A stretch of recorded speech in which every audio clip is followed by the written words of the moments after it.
Social media Patel Prahladbhai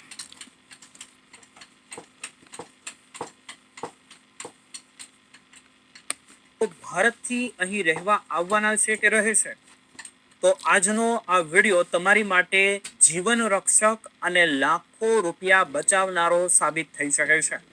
અને એમાં પણ તમારી જો 60 વર્ષ કે પ્લસ ઉંમર છે અને અમેરિકામાં તમે ઇમિગ્રેટ છો, તો આ વિડીયોને અંત સુધી જોતા રહેજો. કારણ કે 2026ના વર્ષમાં અમેરિકાની હેલ્થકેર સિસ્ટમમાં એવા ઐતિહાસિક ફેરફારો થવા જઈ રહ્યા છે જેની તમે કલ્પના પણ નહીં કરી હોય.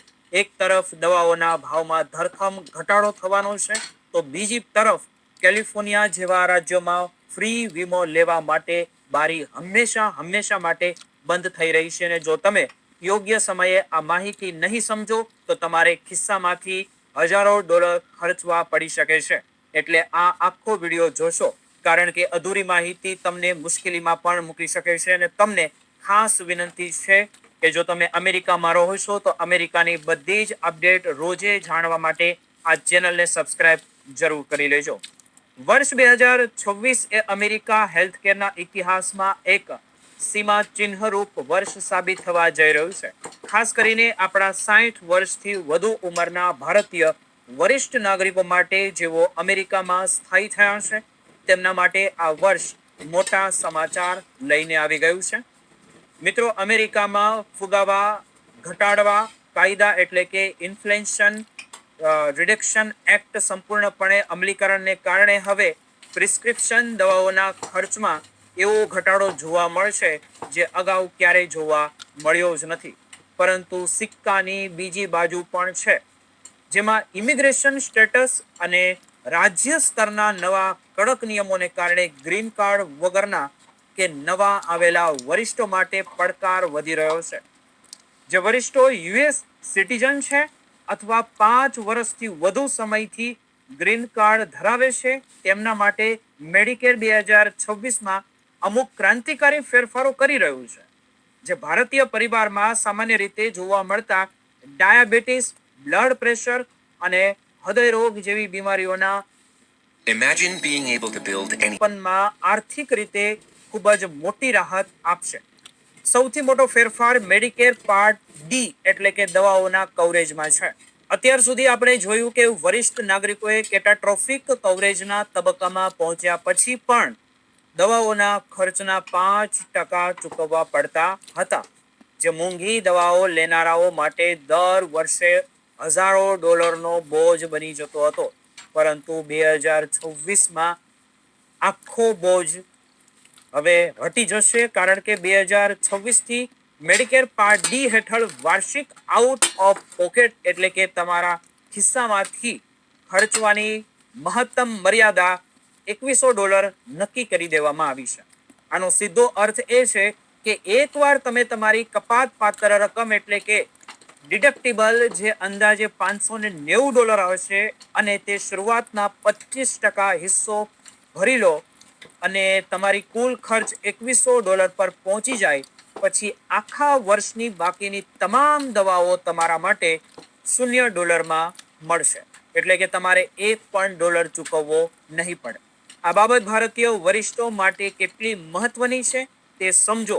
જો કોઈ પિતા હૃદયની કે ડાયાબિટીસની મોંઘી બ્રાન્ડેડ દવાઓ લેતા હોય અને તેમનું બિલ પહેલા $4-5 હજાર આવતું હોય, તો હવે તમે જુઓ તો $2100 પર અટકી જશે. આ સાથે જ સરકારે બીજી એક મોટી સુવિધા આપી છે, જેમને મેડિકેર પ્રિસ્ક્રિપ્શન પેમેન્ટ પ્લાન કહેવામાં આવે છે. ઘણા વરિષ્ઠોને જાન્યુઆરી મહિનામાં જ એક સાથે $2100 ચૂકવવા અઘરા પડતા હોય છે. આ હું સમજુ છું. તો હવે તમે આ $2100 જે છે તે તમે 12 મહિનાના હપ્તામાં વહેંચી શકો છો. એટલે કે દર મહિને અંદાજે $175 જેવી રકમ ચૂકવવાની રહેશે, જેથી બજેટ જળવાઈ રહે. બીજી સૌથી મોટી જાહેરાત એ છે કે મેડિકેર ઇતિહાસમાં પહેલીવાર 10 સૌથી વધુ વપરાતી મોંઘી દવાઓના ભાવ ઘટાડવા માટે સીધી વાટાઘાટો કરી રહ્યું છે. આ નવા ભાવ 1 જાન્યુઆરી 2026થી અમલી બની ગયા છે, જેમાં જાનુવિયા, ઝાયડન્સ, એલિક્વિસ અને ઝેરલ્ટો જેવી દવાઓનો સમાવેશ થઈ રહ્યો છે, જે આપણા વડીલોમાં ખૂબ જ કોમન છે. જાનુવિયા જે ડાયાબિટીસ માટે વપરાય છે તેના ભાવ $527 ઘટીને માત્ર $113 થઈ ગયા છે. જ્યારે એલિક્વિસ જે લોહી પાતળું કરવા માટે વપરાય છે તેનો ભાવ પણ 65% જેટલો ઘટી જશે. આ ફેરફારને કારણે જ્યારે દવાની મૂળ કિંમત ઘટશે ત્યારે તમારે જે 25% હિસ્સો ચૂકવવો પડે છે તે પણ ઓછો થઈ જશે. વળી ઇન્સ્યુલિન લેતા દર્દીઓ માટે પણ સારા સમાચાર આવી ગયા છે કે 2026માં પણ ઇન્સ્યુલિનનો ખર્ચ દર મહિને $35 વધશે નહીં અને તેના માટે તમારે કોઈ ડિડક્ટિબલ પણ પૂરું કરવાની જરૂર નથી. એટલું જ નહીં પણ સિલિન્સ, ન્યુમોનિયા અને RAV જેવી રસીઓ હવે તદ્દન મફતમાં મળવા જઈ રહી છે, જે પહેલા $200 પણ વધુ મોંઘી પડતી હતી. હવે વાત કરીએ તેવા વડીલોની જેઓ હાલમાં જ ભારતથી ગ્રીન કાર્ડ પર અમેરિકા આવ્યા છે, કે ગ્રીન કાર્ડ મેળવ્યું છે. અહીં 5 વર્ષનો નિયમ સમજવો ખૂબ જરૂરી છે. ઘણા લોકોને એવું લાગે છે કે ગ્રીન કાર્ડ મળવાની સાથે જ મેડિકેર મળી જશે, પણ એવું નથી. મેડિકેર માટે તમારે ઓછામાં ઓછા 5 વર્ષ અમેરિકામાં રહેવું ફરજિયાત છે અને જો તમે અમેરિકામાં 10 વર્ષ કામ કર્યું નથી તો તમારે આ વીમો પ્રીમિયમ ભરીને ખરીદવો પડશે, જેમાં પાર્ટ A માટે $500 અને પાર્ટ B માટે $185 આસપાસ ખર્ચ થઈ શકે છે. હાલમાં ભારત અને અમેરિકા વચ્ચે કોઈ સોશિયલ સિક્યુરિટી કરાર નથી, એટલે ભારતના કામના ક્રેડિટ અહીં નહીં ગણાય. હવે આપણે રાજ્યોની વાત કરીએ, કારણ કે અમેરિકામાં તમે કયા રાજ્યમાં રહો છો તેના પર તમારી હેલ્થ કેર સુવિધા આધાર રાખે છે. કેલિફોર્નિયામાં રહેતા લોકો માટે સૌથી મોટી ચેતવણી કહી શકાય. 1 જાન્યુઆરી 2026થી ત્યાંની સરકાર 19 વર્ષથી વધુ ઉંમરના અનડોક્યુમેન્ટેડ લોકો માટે મેડિકલની નવી નોંધણી બંધ કરી રહી છે, જેને અનએમ્પ્લોયમેન્ટ ફ્રીઝ કહેવામાં આવી રહ્યું છે. આનો મતલબ એ છે કે જો તમે 31 ડિસેમ્બર 2025 પહેલા નોંધણી નહીં કરાવી હોય તો પછી તમને ફૂલ સ્કોપ મેડિકેર નહીં મળે અને તમારે માત્ર ઇમરજન્સી સુવિધાઓ પર નિર્ભર રહેવું પડશે, જેમાં ડાયાબિટીસ કે બીપીની નિયમિત દવાઓ મળતી નથી. અને કેલિફોર્નિયામાં હવે તમારે ટેસ્ટ પણ કરાવવો પડશે. એટલે કે જો તમારી પાસે $1,30,000 થી વધુ સંપત્તિ હશે તો તમે વીમા માટે ગેરલાયક ઠરી શકો છો. બીજી તરફ ન્યુયોર્ક રાજ્ય વરિષ્ઠ માટે હજુ પણ ઉદાર છે, જ્યાં 65 વર્ષથી વધુ ઉંમરના લોકો માટે મેડિકેર પ્રોગ્રામ ચાલુ રહે છે, જેમાં નર્સિંગ હોમની સુવિધા પણ મળે છે. પરંતુ ટેક્સાસ કે પછી જોર્જિયા અને ફ્લોરિડા જેવા રાજ્યમાં સ્થિતિ અલગ છે. ત્યાં 5 વર્ષથી ઓછા સમયના ગ્રીન કાર્ડ ધારકો માટે કોઈ મફત સરકારી વીમો ઉપલબ્ધ નથી.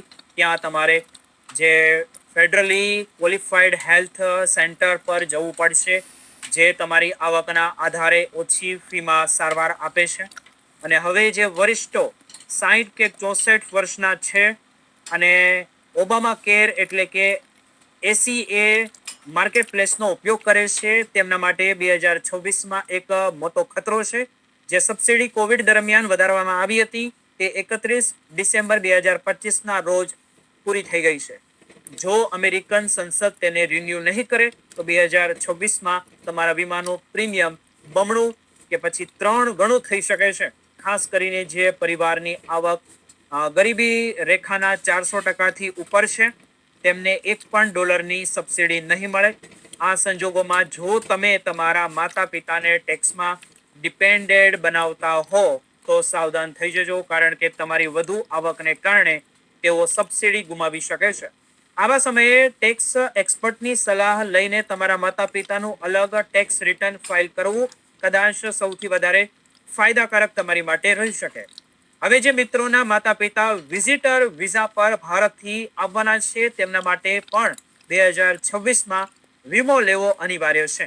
યાદ રાખજો કે વિઝિટર ઇન્સ્યોરન્સ ક્યારેય જૂની બીમારીઓ એટલે કે પ્રી એક્ઝિસ્ટિંગ કન્ડિશનને રૂટીનમાં કવર કરતું નથી. પરંતુ જો અચાનક જ હાર્ટ એટેક જેવી સ્થિતિ આવે તો તેને એક્યુટ ઓનસેટ તરીકે કવર કરવામાં આવે છે. અહીં મારે તમને ખાસ સલાહ આપી છે કે જો તમારા માતા પિતાની ઉંમર 70 વર્ષથી વધુ હોય તો એટલાસ અમેરિકા જેવા પ્લાન લેવા વધુ હિતાવક છે, કારણ કે પેટ્રિયોટ અમેરિકા પ્લસ જેવા પ્લાન 70 વર્ષ પછી જૂની બીમારીઓના ઉથલા સામે કવરેજ આપવાનું બંધ કરી દેશે. વળી મુલાકાતી માતા પિતાએ ભારતથી પૂરતી દવાઓ સાથે લાવવી જોઈએ, કારણ કે અમેરિકામાં વિઝિટર વીમા પર નિયમિત દવાઓનો ખર્ચ મળતો નથી.